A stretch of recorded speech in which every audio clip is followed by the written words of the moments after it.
বিসমিল্লাহির রহমানির রহিম।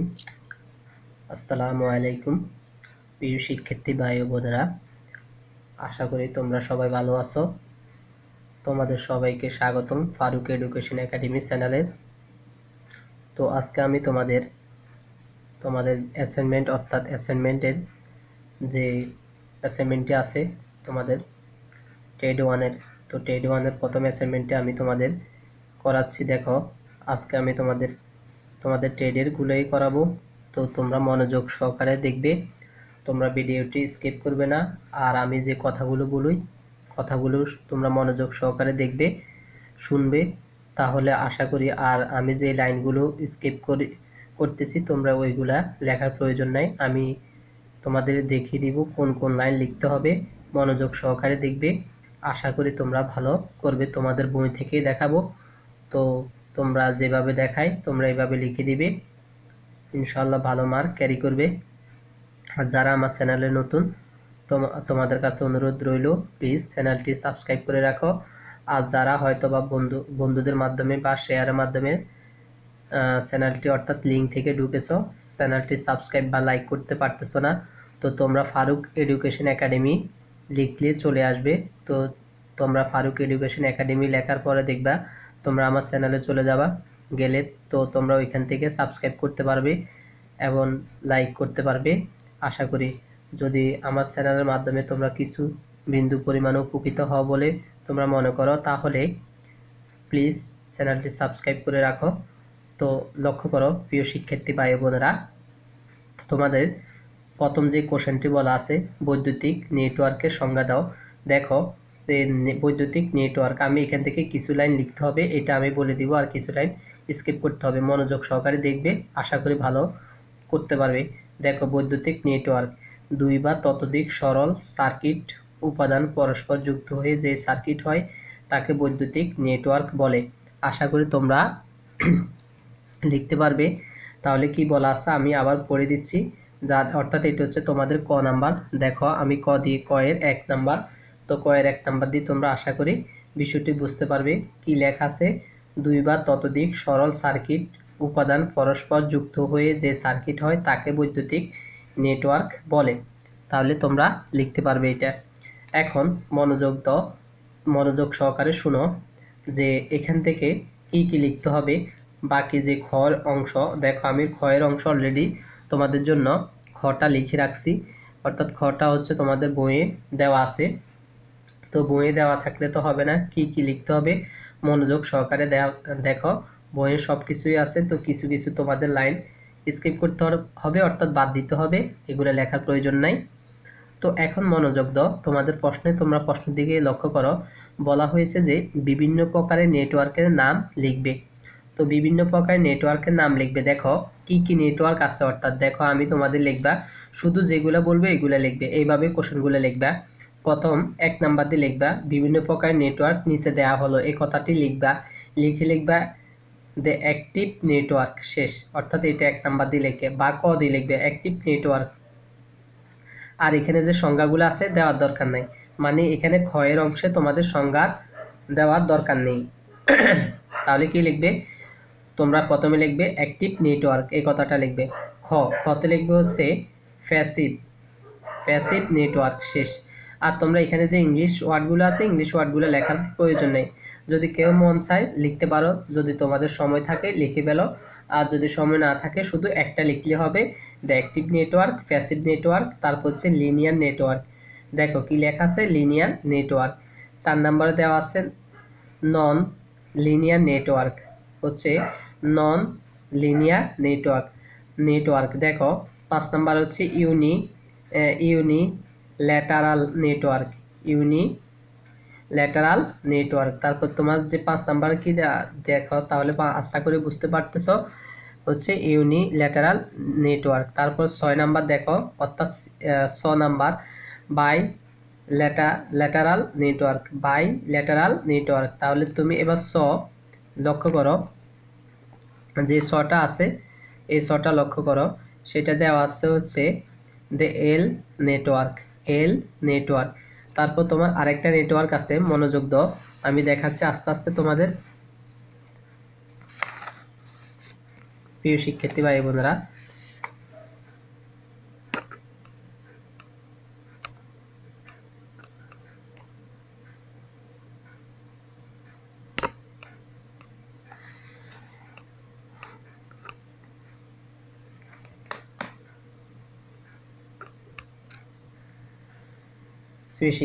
বোনেরা, দুঃখিত, কিছু নেটওয়ার্ক আর কিছু সমস্যার কারণে, যান্ত্রিক সমস্যার কারণে একটু প্রবলেম হয়েছে। তো আবার দেখো, তো এখন লক্ষ্য করো, তোমার তারপরে লিখতে হবে টি নেটওয়ার্ক। কি লিখতে হবে? দেখো, টি নেটওয়ার্ক কথাটা লিখতে হবে। তো কিছু যান্ত্রিক ত্রুটির কারণে হয়তো বা সমস্যা হচ্ছে। তো আশা করি দেখো, তারপর আমি তোমাদের দেখাচ্ছি সেটা হচ্ছে কি, তোমাদের হচ্ছে দেখো, লক্ষ্য করো, টি নেটওয়ার্ক। তো এখানে কি দেওয়া আছে? টি নেটওয়ার্কটা দেওয়া আছে। তো টি নেটওয়ার্কের পরে দেখো আরেকটা নেটওয়ার্ক আছে, তাহলে তুমি এখানে এই পয়েন্ট আকারে এগুলা লিখে ফেলবে। তারপর আরেকটা নেটওয়ার্ক আছে, দেখো ফাই নেটওয়ার্ক। কি লেখা আছে? দেখো ফাই নেটওয়ার্ক, এই কথাটা লিখবে, অর্থাৎ তোমাদের শেষ। অর্থাৎ ফাই নেটওয়ার্ক কথাটি লেখার পরে শেষ। তারপর তোমাদের যে কোশ্চেনটি আছে, লক্ষ্য করো, তোমাদের যে বইয়ের যে কোশ্চেনটি আছে সেটা হচ্ছে, তোমাদের বলা হয়েছে যে, তোমাদের বইয়ের কোশ্চেনটা বলা হয়েছে যে বিভিন্ন প্রকার নেটওয়ার্কের সংজ্ঞা লিখবে। তো এখন তোমরা কিভাবে বিভিন্ন প্রকার নেটওয়ার্ক, একটু আগে তো তুমি বিভিন্ন প্রকার নেটওয়ার্ক লিখছো, তো এখন বিভিন্ন প্রকার নেটওয়ার্ক, যে নেটওয়ার্কটি আছে, তুমি এই বিভিন্ন প্রকার নেটওয়ার্কের সংজ্ঞাগুলা লিখতে হবে। তো বিভিন্ন প্রকার নেটওয়ার্কের সংজ্ঞা লিখতে হলে দেখো, লক্ষ্য করো, তোমাদের আমি দেখাচ্ছি, মনোযোগ দাও। তো তোমরা কি লিখতে হবে? দেখো, বিভিন্ন প্রকার নেটওয়ার্ক যেটা আছে এখানে, এই প্রথম আবার লিখতে হবে, গ নাম্বার দিবে, দেখো প্লাস গ সংজ্ঞা, অর্থাৎ তুমি আবার এটা লিখতে হবে অ্যাক্টিভ নেটওয়ার্ক। তাহলে অ্যাক্টিভ নেটওয়ার্ক লিখি, এর আগে খতে লিখছো শুধু নেটওয়ার্কগুলো লিখছো, এখানে শুধু কি করছো, খয়ের মধ্যে শুধু নেটওয়ার্কগুলো লিখছো। আর এখন গতে কি আসতে হবে? আবার নেটওয়ার্কগুলো লিখতে হবে, অর্থাৎ কাকে ধরনা অ্যাক্টিভ নেটওয়ার্কটা কি, মানে হোয়াট ইজ অ্যাক্টিভ নেটওয়ার্ক। তো এখন এটি এমন একটি সার্কিট বা নেটওয়ার্ক যাতে এক বা একাধিক ইএমএফ এর উৎস থাকে, ইএমএফ এর উৎস থাকে। তাহলে কথাটি বুঝতে পেরেছ? তো অ্যাক্টিভ নেটওয়ার্ক কাকে বলে? এটি এমন একটি সার্কিট বা নেটওয়ার্ক যাতে এক বা একাধিক ইএমএফ নেটওয়ার্ক বা থাকে। তা হচ্ছে প্যাসিভ নেটওয়ার্ক, তাহলে এটি লিখতে হবে, এটি এমন একটি সার্কিট যা নেটওয়ার্ক যাতে ইএম এর কোনো উৎস থাকে না। তো তোমরা এখান থেকে স্কিপ করো না, আমি কিছু কিছু লাইন এখান থেকে বাদ দিয়ে দিব, স্কিপ করে দিব, যাতে তোমরা, অর্থাৎ তোমাদের লেখার প্রয়োজন হবে না। তারপর দেখো লিনিয়ার নেটওয়ার্ক, এটি এমন একটি সার্কিট বা নেটওয়ার্ক যার প্যারামিটার সমূহ সর্বদা স্থির থাকে। এখান থেকে এতটুকু পর্যন্ত লিখে দিবে, স্থির থাকে পর্যন্ত লিখে দিবে। তারপরে দেখো নন লিনিয়ার নেটওয়ার্ক, এটি এমন একটি সার্কিট বা নেটওয়ার্ক যার প্যারামিটার সমূহ কি বলা আছে? প্যারামিটার সমূহ ভোল্টেজ বা কারেন্টের পরিবর্তনের সাথে পরিবর্তিত হয়, এই কথাটা লিখবা। তারপর হচ্ছে ইউনিল্যাটারাল নেটওয়ার্ক, এটি এমন একটি সার্কিট বা নেটওয়ার্ক যার কার্যক্রম বা অপারেশনের দিক অনুযায়ী বৈশিষ্ট্য বা গুণাবলী পরিবর্তিত হয়। তাহলে এখান থেকে এই কথাটা লিখে দিবা, আর লেখার কোনো প্রয়োজন নেই। আর এখানে যে বাকি কথাগুলো আছে সেগুলো তোমার লেখার দরকার নেই, তোমরা লিখবে না। তারপর দেখো বাইল্যাটারাল নেটওয়ার্ক, এটি এমন একটি সার্কিট বা নেটওয়ার্ক বা যে কোনো দিকে এর বৈশিষ্ট্য বা গুণাবলীর দিক পরিবর্তিত হয় না, অর্থাৎ একই থাকে। তুমি এখান থেকে এতটুকু পর্যন্ত লিখে দিবে। তাহলে কি বলছি, এখান থেকে শুরু করে এই পর্যন্ত লিখে দিবে। তাই এটি এমন একটি সার্কিট নেটওয়ার্ক বা যে কোনো দিকে এর বৈশিষ্ট্য বা গুণাবলীর দিক পরিবর্তন হয় না, অর্থাৎ একই থাকে। তাহলে এতটুকু পর্যন্ত লিখে দিবে। তারপর দেখো এল নেটওয়ার্ক কি লিখবে? এটি দুইটি সিরিজ রেজিস্ট্যান্স দ্বারা গঠিত এমন একটি সার্কিট, লক্ষ্য করো, আবার বলতেছি, দেখো এল নেটওয়ার্ক, তাহলে এল নেটওয়ার্ক হচ্ছে এটি দুইটি সিরিজ রেজিস্ট্যান্স দ্বারা গঠিত এমন একটি সার্কিট যার মুক্ত প্রান্তদ্বয় সরবরাহের প্রান্তদ্বয়ের সাথে এবং রেজিস্ট্যান্স দ্বয়ের সংযোগস্থল ও একটি মুক্ত প্রান্ত অন্য একটি সরবরাহ প্রান্তর সাথে সংযুক্ত করা হয়। তো এটি একটি বড়, তারপর তুমি কি করবে, এখান থেকে এই কথাটা লিখে দিবে। তো এখানে দেখো, এখানে লক্ষ্য করো, এখানে চিত্রগুলো আঁকছে, তো তোমার চিত্র আঁকার প্রয়োজন নেই, তুমি এখানে এর মধ্যে চিত্রটা না লিখলে চলবে। তো আশা করি বুঝতে পেরেছ। তোমরা এখানে যে কতটুক দিবে, এটা একটি সিরিজ বা রেজিস্ট্যান্স দ্বারা গঠিত একটি সার্কিট, যার প্রান্তদ্বয় সরবরাহ প্রান্ত দ্বয়ের সাথে এবং রেজিস্ট্যান্স দ্বয়ের সংযোগস্থল এবং একটি মুক্ত প্রান্ত অন্য একটি সরবরাহ প্রান্তর সাথে সংযুক্ত করা হয়। তাহলে এখান থেকে যে লাইনগুলো বলেছি সেগুলো তোমরা লিখতে পারবে। এখন প্রিয় শিক্ষার্থী ভাই বোনেরা লক্ষ্য করো, তারপর তোমরা কি করতে পারো দেখো। তো তুমি লিখবা টি নেটওয়ার্ক।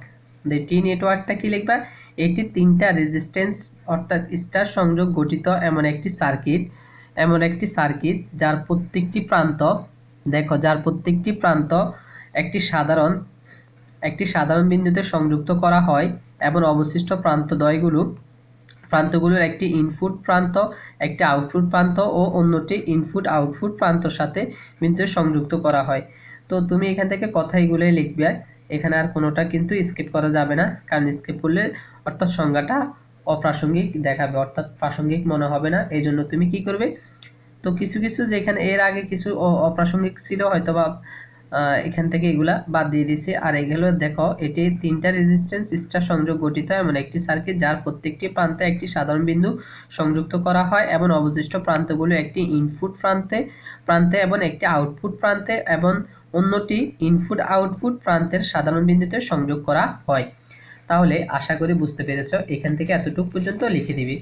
তারপর দেখো আমি তোমাদের দেখাচ্ছি যে শেষ যেটা, সেটা হচ্ছে দেখো তোমাদের হচ্ছে শেষটা হচ্ছে তোমাদের হচ্ছে কি পাই নেটওয়ার্ক, অর্থাৎ এটি তিনটি রেজিস্ট্যান্স ডেল্টা সংযোগ গঠিত এমন একটি সার্কিট।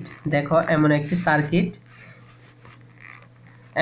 সার্কিট যার প্রতিটি কি লেখা আছে, দেখো যার প্রতিটি এটি তিনটি রেজিস্ট্যান্স ডেল্টা সংযোগে গঠিত এমন একটি সার্কিট যার প্রতিটি রেজিস্ট্যান্স পরস্পর সিরিজ সংযোগে যুক্ত হয়ে একটি বদ্ধ সার্কিটের সৃষ্টি করে। তো সৃষ্টি করে পর্যন্ত লিখে দিবে, তো লিখে দিবে, এখানে আর কোনো কথা আর লেখার প্রয়োজন নেই। তো আশা করি তোমরা দেখতেছ, এখান থেকে শুরু করে আমি আবার দাগিয়ে দিচ্ছি। দেখো, তো এই দাগানো অংশ থেকে এই দাগানো অংশটুকু লিখে দিবি। তাহলে আশা করি বুঝতে পেরেছ যে কতটুকু অংশ তোমাদের লিখতে হবে। তো হয়তোবা তোমরা দেখো এখান থেকে কি লেখা আছে, প্রতিটি, অনেকে হয়তোবা ধরতে পারবে না যে প্রতিটি কথাটা লেখা আছে, যার প্রতিটি। তো তোমাদের 1 নাম্বার উত্তরে এখানে শেষ হয়েছে। দেখো তারপর আমরা তোমাদের যে দ্বিতীয় কোশ্চেনটা আছে, দ্বিতীয় কোশ্চেনের উত্তরে যাব, দ্বিতীয় প্রশ্নটাতে যাব। লক্ষ্য করো প্রিয় শিক্ষার্থী ভাই বোনেরা, তোমরা আশা করি এখানে যে দ্বিতীয় যে কোশ্চেনটা আমি দেখাচ্ছি, তো দ্বিতীয় কোশ্চেনটি তোমরা না টেনে অর্থাৎ তোমরা দেখবে আমি এখান থেকে তোমাদের প্রথমে কোন লাইনগুলো লিখতে হবে, শেষে কোন লাইনগুলো লিখতে হবে, মনোযোগ দিবে, তাহলে আশা করি তোমরা বুঝতে পারবে। দেখো তোমাদের বলছে যে টনসাস থিওরেম লেখার জন্য, তো হচ্ছে তোমার বইয়ের যে এখন টনসন্স তোমাদের প্রশ্নে এক লেখা আছে, দেখো এখানে একটা দেখছে টনসন্স দে থিওরেম, অর্থাৎ থিওরি লিখতে হবে। দে থিওরেম মানে হচ্ছে তোমার থিওরি, যে এই মূল থিওরিটা কি, মানে মূল অংশটা কি, এই মূল অংশটা লিখতে হবে তোমাদের। তো এই জন্য বলছে থনসেন্স ও থিওরেম দুটি লিখবে, অর্থাৎ এখানে তোমাদের মূল সংজ্ঞাগুলা লিখতে হবে। তো আশা করি হয়তোবা অনেকে এই কোশ্চেনটা বুঝতে পারবে না। তো এখন আমি তোমাদের যে অংশটুকু তোমরা আমার চ্যানেল থেকে ধারণা নিয়ে তোমরা এখন লিখে ফেলতে পারবে আশা করি। এখন তোমরা কি করবে, এখানে যে তোমার যে সংজ্ঞাটা দেওয়া আছে নর্টনস, দেখো তোমাদের যে নর্টনস থিওরেম দেওয়া আছে নর্টনস থিওরেম, তো হচ্ছে দেখো স্বতন্ত্র ভোল্টেজ বা কারেন্ট উৎস বিশিষ্ট লিনিয়ার নেটওয়ার্কের দুই প্রান্ত একটি হচ্ছে আরএন রেজিস্ট্যান্সের সাথে প্যারালাল একটি এনআই সমতুল্য কারেন্ট দ্বারা প্রতিস্থাপন করা যেতে পারে, যেখানে এনআই হচ্ছে নর্টন কারেন্ট হলো প্রান্ত দ্বয়ের শর্ট সার্কিট কারেন্ট এবং হচ্ছে আরএন হচ্ছে নর্টন রেজিস্ট্যান্স হলো প্রান্তদ্বয় হতে পিছন থেকে নেটওয়ার্কের সমতুল্য রেজিস্ট্যান্স, কিন্তু শর্ত হলো ভোল্টেজের উৎসগুলোর শর্ট সার্কিট বা কারেন্ট উৎসগুলোর ওপেন সার্কিট থাকতে হবে। তো এখান থেকে যে কথাগুলো আছে তোমরা কি করবে, এখান থেকে হুবহু এই কথাটা তোমরা কোথায় লিখবে, কয়ের যে দুইজন বিজ্ঞানী দিছে, অর্থাৎ এই জন্য দুইজন আবিষ্কারক, অর্থাৎ এর থিওরিমটা কি, অর্থাৎ এর উদ্দেশ্যটা কি, এই উদ্দেশ্যটা এখানে লিখে দিয়েছে। থিওরিম মানে হচ্ছে ব্যাখ্যা, অর্থাৎ তোমার এখানে সংজ্ঞাটা কি এখানে তারা লিখে দিয়েছে। তোমরা আশা করি বুঝতে পেরেছো। তাহলে এখানে যে যতটুকু আমি লাইন পড়ে দিয়েছি তোমাদের, ততটুকু পর্যন্ত তোমরা লিখে ফেলতে হবে। এখন তারপরে বলছে তোমাদের হচ্ছে থেভেনিনস থিওরেম দুইটি লিখবে। তারপর হচ্ছে থেভেনিনটা দেখো, আমি তোমাদের পরের অংশটুকু দেখাচ্ছি, যে অংশটুকু তোমাদের লিখতে হবে। প্রিয় শিক্ষার্থীরা লক্ষ্য করো, তো তোমাদের এখন যে অংশটা লিখতে হবে, তারপর 2 এর ক দিয়ে কি লিখবে, এটা অর্থাৎ 2 এর ক এর অংশ, এর আগে যেটা লেখাইছি সেটা 2 এর ক এর অংশ, তো দোনোটা অংশ লিখতে হবে।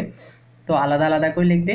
তো থিওরেম দেখো, ইএমএফ এর একাধিক উৎস এবং রেজিস্ট্যান্সের সমন্বয়ে গঠিত একটি জটিল নেটওয়ার্কের দুইটি বিন্দুতে সংযুক্ত একটি হচ্ছে লোড রেজিস্টরের কারেন্ট একই হবে যেন লোডিং ইএমএফ এর একটিমাত্র স্থির উৎসের সাথে সংযুক্ত, যার ইএমএফ লোডের আড়াআড়িতে ওপেন সার্কিট ভোল্টেজের সমান বা যার অভ্যন্তরীণ রেজিস্ট্যান্স দুইটি প্রান্ত হতে পশ্চাৎ দিকের নেটওয়ার্কের রেজিস্ট্যান্স সমান। ইএমএফ এর উৎসগুলো এদের সমতুল্য অভ্যন্তরীণ রেজিস্ট্যান্স দ্বারা স্থলবিচ্যুত হয়। তো আশা করি এখানে যে কথাগুলো আছে তোমরা কথাগুলো লিখে দিতে পারবে। তো আশা করি দেখো তোমাদের যে পরের অংশটা আছে, আমি পরের অংশটা দেখাবো, পরের অংশটা লিখে ফেলবে।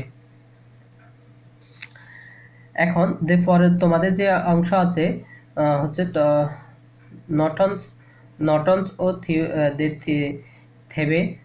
থেভেনিনস থিওরেমের দুইটির সার্কিট ডায়াগ্রাম সহ বর্ণনা করবে। তো আমি আশা করি তোমাদের এটা ছোট করে দিব, তোমরা বইয়ে যে যত বড় করে আছে তোমরা বড় করে দেওয়ার দরকার নাই, যতটুকু তোমাদের এখন সময় কম আছে অর্থাৎ তোমরা লিখে ফেলবো তাড়াতাড়ি। দেখো অনেকগুলো তোমাদের লিখতে হবে, এই জন্য মূল কথাগুলো তোমাদের লিখতে হবে, মূল কথাগুলো লিখলে এনাফ। তো আমি তোমাদের দেখাবো, শুধু মূল কথাগুলো লেখো। তো এখন চলো দেখাই ওই অংশগুলো। শিক্ষার্থীরা লক্ষ্য করো, তো তোমাদের কি করতে হবে, তোমাদের যে থিওরেমটা বলছে নর্টনস থিওরেম অর্থাৎ নর্টন থিওরেমসের চিত্রটা আঁকবা। দেখো এখানে যে 4টা চিত্র আছে তোমরা মনোযোগ সহকারে দেখো, এখানে যে 4টা দেয়া আছে দেখো, আমি তোমাদের দেখাচ্ছি। 1 2 3 4 দে ক খ গ গ 4টা চিত্র দেওয়া আছে। তো তোমরা কি করবে, এখানে 4টা চিত্র তোমরা এঁকে ফেলবা, মনোযোগ সহকারে 4টা চিত্র আঁকবে। আর আমি যে তোমাদের ধারাবাহিকভাবে অর্থাৎ পর্ব 1 2 3 করে একে পর্ব আকারে আমি তোমাদের অর্থাৎ অ্যাসাইনমেন্টগুলো তাড়াতাড়ি শেষ করে দিব।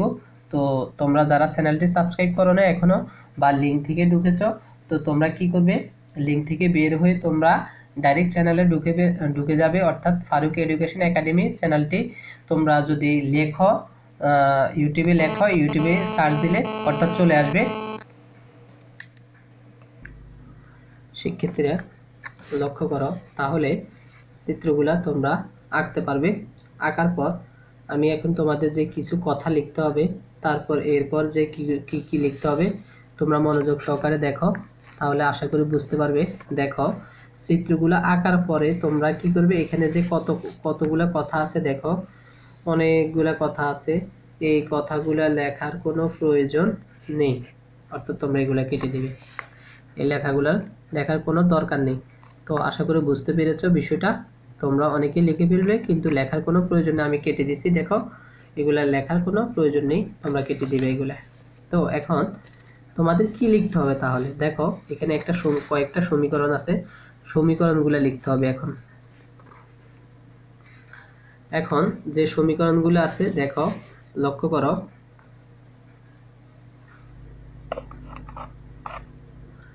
প্রিয় শিক্ষার্থীরা কিছুটা তোমার ক্যামেরার সমস্যা হচ্ছে, এই জন্য হয়তো বা কিছুটা তোমাদের প্রবলেম হচ্ছে, তো এটার জন্য আমি দুঃখিত। তো আশা করি দেখো, তো এখন তোমাদের কি করতে হবে, এখানে যে r ডট আর ডটের যে সমীকরণটা আছে এখানে এই সমীকরণটা লিখে দিবে, এখানে যেভাবে আছে এভাবে লিখে দিবে এবং উৎস কারেন্ট I সমান V বাই R ডট, তারপর এখানে যে সমীকরণটা আছে এটা লিখে দিবে শর্ট সার্কিট কারেন্ট অর্থাৎ IN আর R2 কারেন্ট এর অর্থাৎ এখানে যে সমীকরণটা আছে হুবহু লিখে দিবে। তো এখান থেকে দেখো RN নির্ণয়ের জন্য RL লোডকে সরিয়ে ফেলতে হবে এবং ব্যাটারিকে সরিয়ে দুই প্রান্তে শর্ট করতে হবে, কারণ এখানে কথাটা লিখবে, কারণ তোমার কি লিখতে হবে দেখো, কারণ এখানে ব্যাটারির কি লিখছে দেখো, এখান দিয়ে ব্যাটারি লেখা আছে, এই জায়গা দিয়ে ব্যাটারি, কারণ এখানে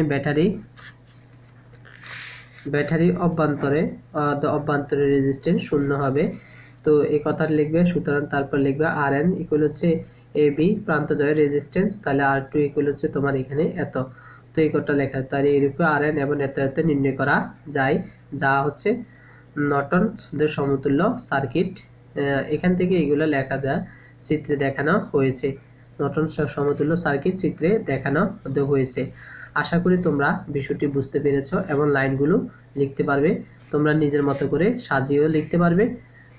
তো এখন তাহলে এখান থেকে চিত্রটি এগুলো চিত্রে দেখানো হলো, এই লাইনটি তোমরা দিয়ে দিবে তাহলে, অর্থাৎ এখন তোমাদের শেষ অংশটুকু হচ্ছে আমাদের থেভেনিনস থিওরেমের ইয়েটি ব্যাখ্যা করতে হবে, সার্কিটটি ব্যাখ্যা করতে হবে, ডায়াগ্রাম সহ চিত্র সহ অর্থাৎ ব্যাখ্যা করতে হবে।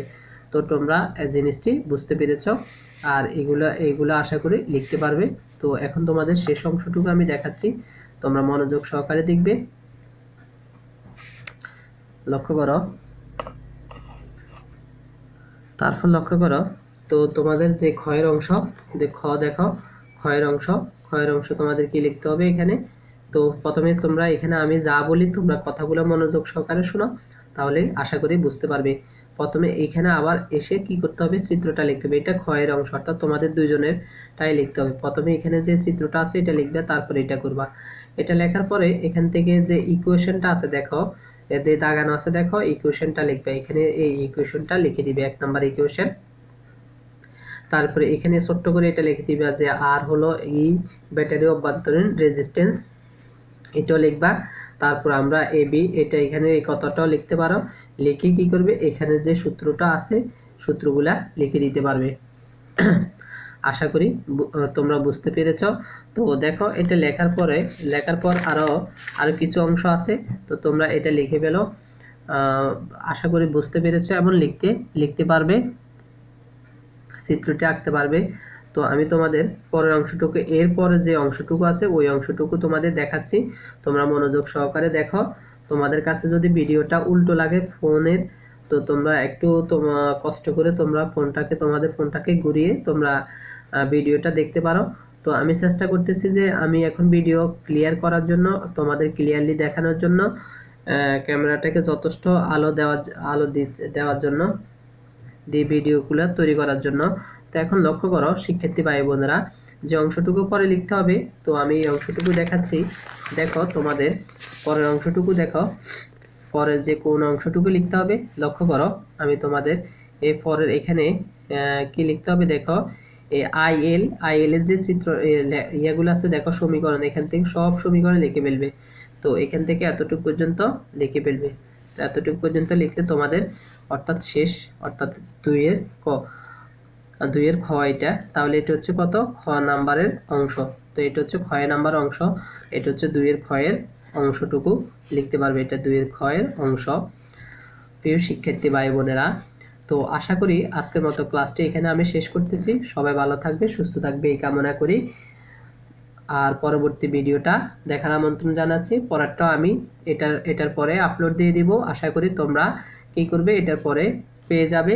তো ধারাবাহিকভাবে আমি তোমাদের সবগুলো দিয়ে দিব, তোমরা আমার পাশে থাকো, সাপোর্ট করো আর ভিডিও শেষে লাইক করো। যারা লাইক করতে পারতেছ না বা হয়তো বা সাবস্ক্রাইব করতে পারতেছ না, তো ফারুক এডুকেশন একাডেমি চ্যানেল তুমি ইউটিউবে যাই সার্চ দিলে অর্থাৎ পেয়ে যাবে আমার চ্যানেলটি। তারপর ওখানে যায় তোমরা কি করতে পারো, লাইক এবং শেয়ার কমেন্ট করতে পারো আমাকে। তো সবাই ভালো থাকবে এই আশা করি। আসসালামু আলাইকুম ওয়া রাহমাতুল্লাহ।